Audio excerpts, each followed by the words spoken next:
Chapter 14. The tides that turn rain had always brought Emily comfort, until now. It pattered rhythmically against the window pane, but this time it did little to soothe the chaos inside her.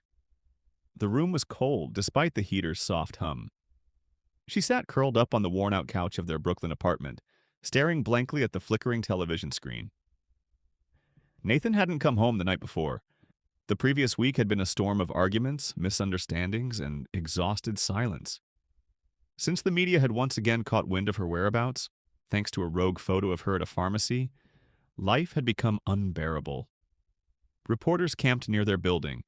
Old friends from D.C. resurfaced with veiled judgments, and the mounting pressure of their finances gnawed at every quiet moment. Nathan had taken it hard.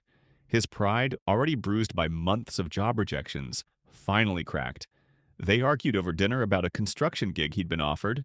Low pay, long hours, no benefits. "At least it's something," Emily had said gently.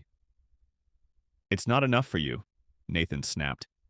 "You may be here, but you're not really here, Emily. Part of you is still in that rose garden." She didn't respond, and maybe that silence was what broke them both. Now, alone in the apartment with nothing but yesterday's stew in the fridge and envelopes labeled "Final Notice" on the kitchen counter, Emily felt more isolated than ever. She reached for her phone. 10 missed calls from the White House. Not her father, he hadn't spoken to her since she'd declined his invitation to return home. But from Grace, the First Lady, who had always quietly supported her even when others didn't. Emily ignored the calls. She wasn't ready to be dragged back into a life she had left for love. Then the door creaked open. Nathan stepped in, drenched and tired, holding a brown paper bag and an apologetic expression. Emily turned to him, her heart a confused mess of anger and longing. "I got the job," he said quietly. Her eyes widened. "The construction one?" He nodded. "It's not much, but it's a start." She wanted to run to him, hold him, kiss him like the old days. But she didn't. Instead, she stood still, letting the silence stretch like a tightrope between them.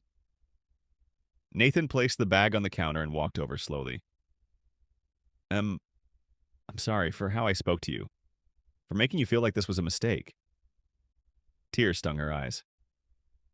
"It's not a mistake, but it is hard, Nathan, and sometimes I wonder if love is enough." His jaw clenched. It has to be, because if it's not, then what was all this for?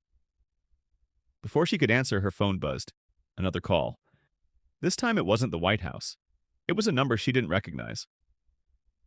Curious, she answered. "Miss Morgan, this is Susan Carmichael from Brooklyn Voice.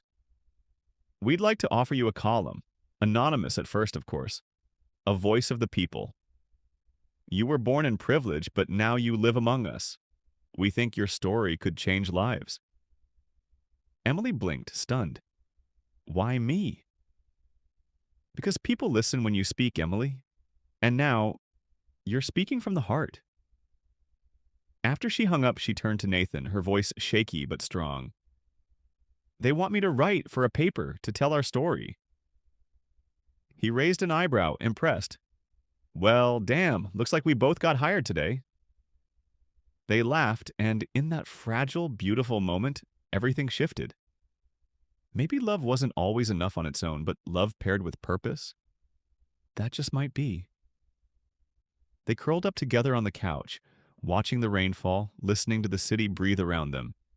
And just before she drifted off to sleep, Emily whispered, "Let the world watch. This is our garden now." End of chapter 14. If this video sparked your interest, taught you something new, or simply made your day better, go ahead and hit that like button. And if you never want to miss out on content like this, make sure to subscribe and turn on notifications. Your support helps us grow and keeps the content coming.